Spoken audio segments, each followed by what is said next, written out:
பெரும்பாலும் தாவேக கட்சி வரணும்னு நிறைய மக்கள் எதிர்பார்க்கிறாங்க. ஒருவேளை அவங்க வந்தா என்ன மாற்றத்தை கொண்டு வர முடியும்? மாற்றம் இருக்காது, ஏமாற்றம் தான் இருக்கும். எப்படி சொல்றீங்க? ஏன்னா ஒரு எக்ஸ்பீரியன்ஸ் இல்லாத ஆளை வந்து கூட்டு வந்து வச்சுட்டு மக்கள் கூட எப்படி பழகுறதுனே தெரியாது.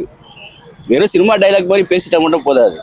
எத்தனை வகையான மக்கள்கள் இருக்காங்க சென்னையில் மட்டும், எத்தனை ஆளுங்க இருக்காங்க சரிங்களா? இப்போ சீமான் இருக்காரு, யோசிச்சு பாருங்க, இந்திக்காரங்கன்றாங்க இல்லையா? அப்போ காந்தி யாரு? மகாத்மா காந்தி யாரு? நேதாஜி யாரு? அம்பேத்கர் யாரு? இது ஒரு பிரிவினை மாதிரி தானே, மக்களிடையே தூண்டுற வெறி செயல் தானே. இதெல்லாம் அவங்களுக்கு தெரிய விடாதா? மக்களுக்கு தெரியும், இருந்தாலும் வெளில சொல்லியாது. தெரிஞ்சவங்க வந்து பேசுறதுக்கு பயப்படுவாங்க.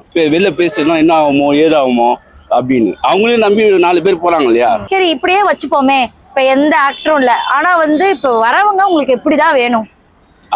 அதாவது வரவங்க பண்ணா தெரியாது, அவங்களோட ஆட்சி முறையில தான் தெரியும். இப்போ சாப்பாடை பார்த்தோன்னே எதுவும் தெரியாது, அதை சாப்பிட்டு பார்த்தா தான் ருசி தெரியும். அப்ப அதே மாதிரி விஜய்க்கு வாய்ப்பு கொடுத்தா தானே தெரியும். யாரு விஜய்க்கு ஏன் வாய்ப்பு கொடுக்கணும்னு நினைக்கிறேன்? இருக்கிற ஆளுங்களே எங்களுக்கு தொல்லையா இருக்குது. இதோட இவரு வேற கூட்டு வச்சுட்டு நாங்க தொல்லைப்பட முடியாது இல்லையா?